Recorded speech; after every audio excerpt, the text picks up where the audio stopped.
Today we are gathered here to discuss the tragic short-lived Nickelodeon show Making Fiends. In what seemed like an incredible success story turned quickly into a sad disappearance. Just like that new logo, which is now the old logo, but we don't mention it. I swear if I see one more comment about it, I might just do nothing. I just appreciate you all watching. Anyway, I have spent the past few weeks not only rewatching the short-lived Nickelodeon series of Making Fiends, but finding myself getting lost in the story behind it all, where Making Fiends came from and the long-lasting effect that it has had on the fan base that holds it in such high regards. So let's jump right into it all.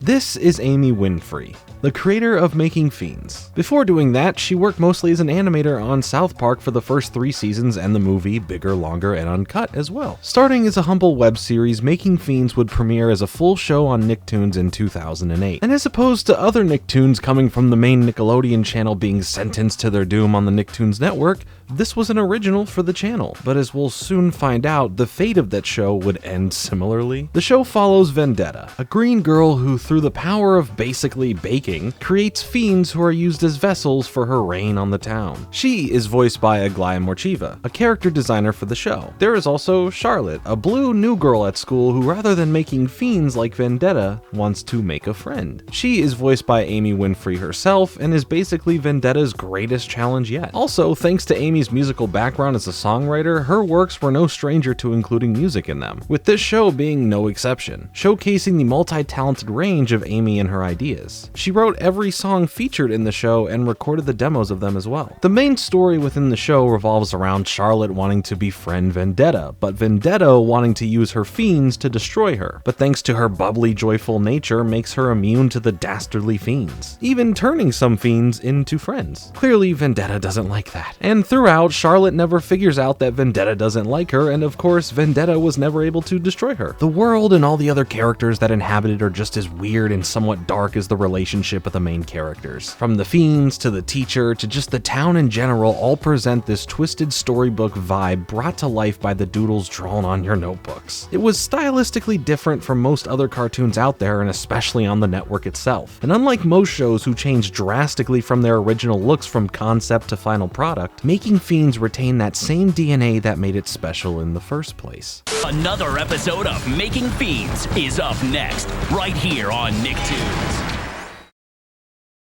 More Making Fiends up next.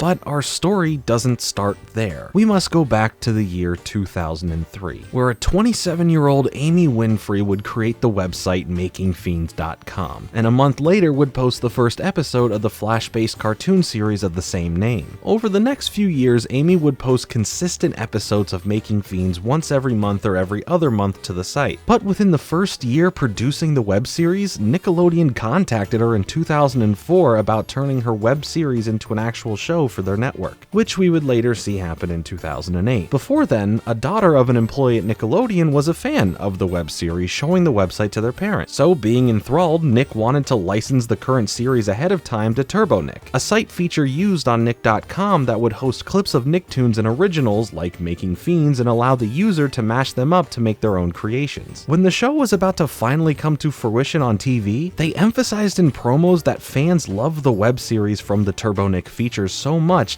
that they in fact also wanted it to be a web series alongside Nick's plans to already do so. Truly an awesome success story, bringing your own creation to life and it becoming recognized by a network to make it go from a web series to a full cartoon on TV. In college, Amy would sketch these weird and unique creatures while always having a fascination for animals that are different from ordinary pets like cats and dogs most people would have. Herself having animals in her life such as a flounder, a parrot, and even a salamander. While she doesn't know the real reason why this is the concept of the show that she came up with from her mind, these doodles and her love for more unique animals could be the initial reasons in doing so. In 2006, once the web series had concluded, Nick began to bring the series to the TurboNick features. At the same time, the series was officially greenlit for the first season, which began production at the start of 2007. Now, fast forwarding back to late 2008, when the show would premiere in October of that year on the Nicktoons Network, it was met with high praises from viewers and critics alike. But come November,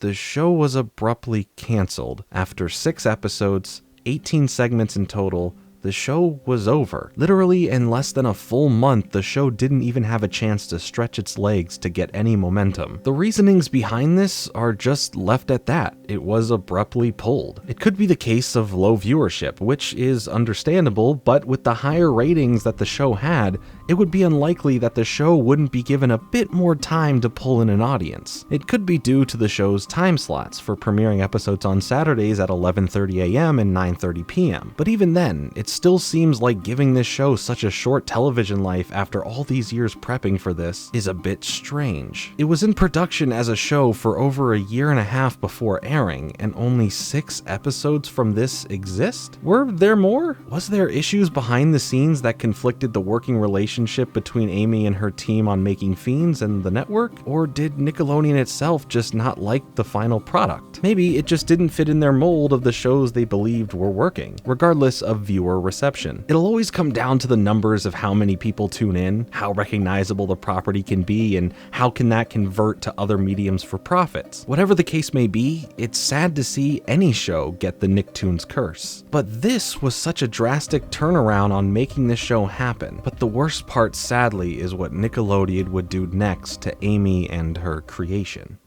Making Fiends will be right back. Vendetta's a little low on Fiends, only on Nicktoons Network. Don't move. Making Fiends is back, only on Nicktoons Network.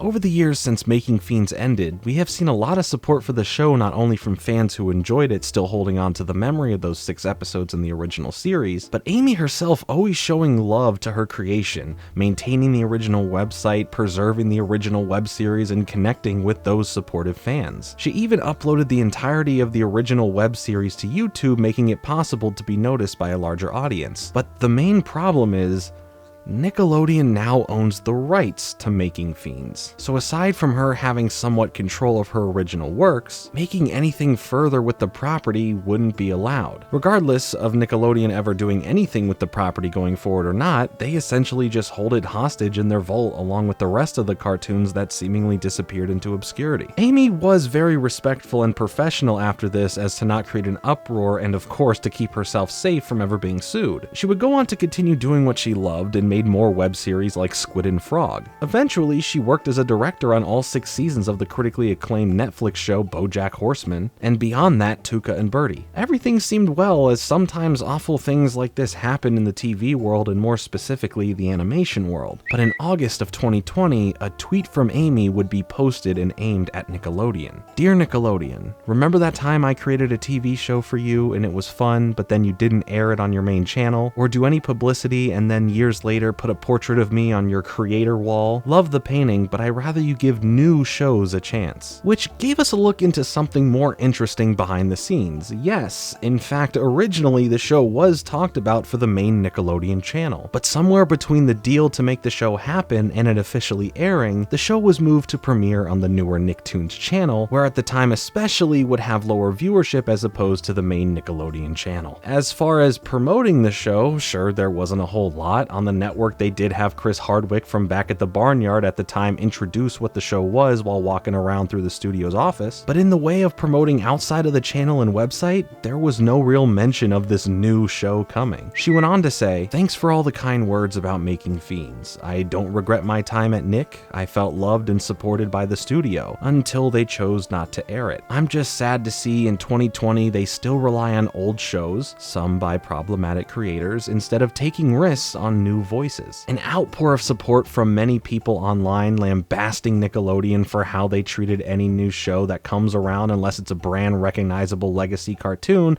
that they will eventually milk more and more. It also showcased how many people out there really enjoy Making Fiends, whether it was the short-lived show or the original web series, and it was incredible to see how much of an impact it actually made. In hindsight, it is so weird to see how Nick handled this show specifically. They liked the web series, Fiends, wanted to bring it to their platforms on Turbo Nick and Nicktoons, gave it plenty of time to be worked on, and even after its 6 episodes, released the Season 1 DVD in 2009, as if there was some chance that more would come. But all of this to only air 6 episodes and then stash it away for good just seems worse than most other shows' slow death fates on Nicktoons. It did play through reruns all the way until October of 2016 on Nicktoons itself, and then completely vanished after that. This show at one point was the highest rated original program on that network, and this is the fate it befell. But at the end of the day, it's great to see Amy push forward and continue her stride with always showing her love to the community around Making Fiends,